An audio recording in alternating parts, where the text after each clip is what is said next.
What apps do you need to run a real estate investment business? There seem to be a massive number of different programs, tools, and software designed to make your life easier, but figuring out which ones to use can be a real challenge. Today, I'm going to share with you the top 10 apps I use every day to manage my team of 7 in my real estate business. Hopefully, you'll discover a couple of new tools which you can start using soon to make your life a whole lot easier.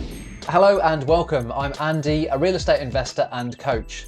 I help real estate investors to systemise their business so that they can free up their time and focus on what matters most. I'm going to break today's video down into 3 main areas: productivity, communication, and admin. And for each area, I'll go over the tools that I use and how I use them in my own business. Timestamps are down below if you want to go and jump around and find the tool that's relevant for you. And let me know in the comments, which apps are you currently using? I'd love to hear, but otherwise, let's get going. The first set of apps I'm going to cover are productivity apps. These help me to get organised, be more productive, efficiently delegate work to my team, and more. And the first one is Notion. Now, Notion is the centre of my business universe. It's incredibly flexible with loads of features. I use it to store standard operating procedures, store meeting minutes, track goals and projects, manage property and investor leads, and a whole lot more. Notion is so important for my business that I've actually created a dedicated playlist of videos sharing all about how I use Notion to run my real estate business. So do make sure you check out the link above or in the description below. Next up is the powerhouse of productivity, Microsoft 365. We use their very well-known programs like Word to review contracts, Excel to do deal analysis, and PowerPoint to create investor packs. Of course, there are some alternatives like Google Docs, which does a similar thing, but we use Microsoft 365 because it integrates with some of our other tools. Our next tool is Asana, where the rubber meets the road and tasks are recorded, delegated, and completed. For example, I may go and outsource tasks to my virtual assistants, I may go and prioritise my own work, or just track pieces of work that are associated with my houses. If you've not used Asana before, it's a brilliant tool, and I've created a whole playlist about how to use it, from creating an account all the way through to using different features and how to use it with virtual assistants. So if you're interested in that, do make sure you check out the playlist using the link above or in the description below. As well as downloaded tools like we've already covered, I also access different websites in my real estate business. So places like Property Filter or Arthur. And to use that, I use Chrome. So it's a quick browser. You can go and add bookmarks and use extensions and plugins, and I find that that just works really, really well. The last productivity app on my list today is Whimsical. And Whimsical is a fantastic tool that we use to go and brainstorm, to go and create various flowcharts for our processes in the business. I've created an organisational chart, which you can see here, and a whole host of other things. So if you've not had a go at using Whimsical, then do check out their website. It's a brilliant tool, and you can actually use quite a lot of it for free as well. Hopefully you're finding this video useful. If you are, please do give it a little thumbs up. It really helps with the YouTube algorithm and helps other people to discover this video as well. So we've covered our 5 productivity tools. Next up, we're moving on to communication. And the tool that became a household name over the last couple of years, it's Zoom. Now, I've got, as I said earlier, a team of 7 people who work all around the world, from the Philippines to Canada, and also locally here in England.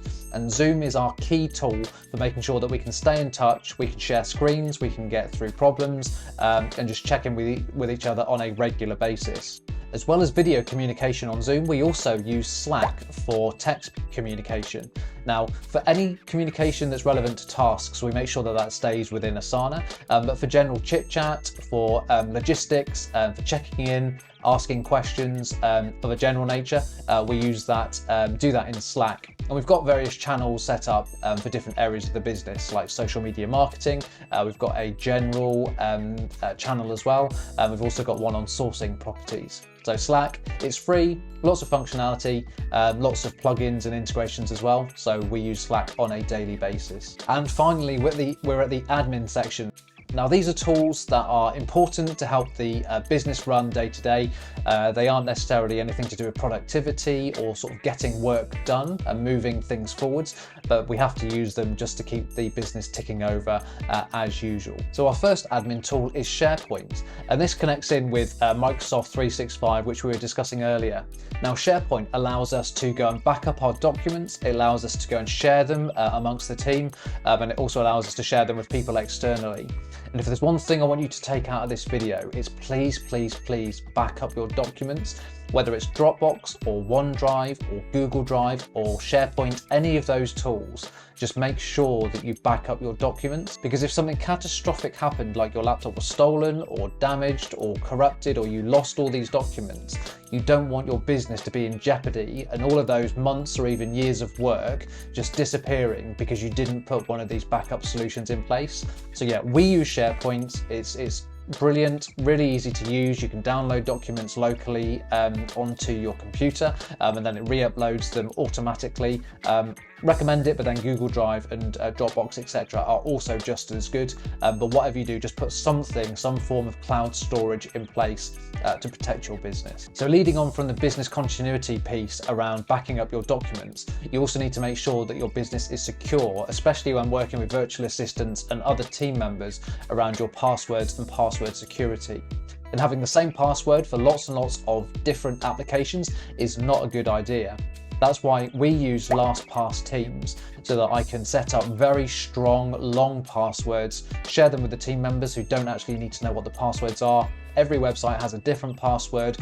So yeah, it's really, really strong. You can share it with lots of different people and it works well in our business. Now, there is a cost for Lastpass teams, but I think for the security of the business, it's well worth it. And we've come to my final app, which is Time Doctor. So with my virtual assistants, they do a lot of work online for me. So whether it's researching, bank reconciliation, etc. And I need to know how much time they're spending on each of these tasks to make sure I pay them correctly. So Time Doctor, it takes screenshots of their computer every now and then. It also goes and generates reports based on how much I pay them per hour. So it's really easy to go and see how much work they've done, see how much they're owed, and to pay them. We use Wise every month. So yeah, our last admin tool for the top 10 tools is Time Doctor. So at the start of the video, I mentioned about 2 bonus tools. So 2 of the tools that I strongly recommend. The first one is Canva. And Canva allows us to create a whole host of different artworks, imagery, pictures across our business. It has got a free plan, or I would strongly recommend the paid one. It's relatively inexpensive for a year's subscription.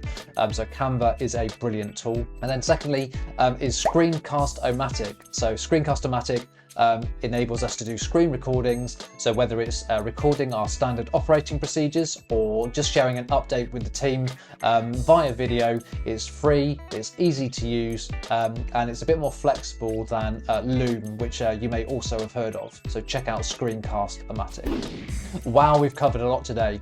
If you want to delve a little bit deeper, then do check out this video here, where I share 5 different ways that you can use Notion in your real estate business. But other than that, thank you so much for watching. Have a brilliant day, and I look forward to seeing you in the next video. See ya.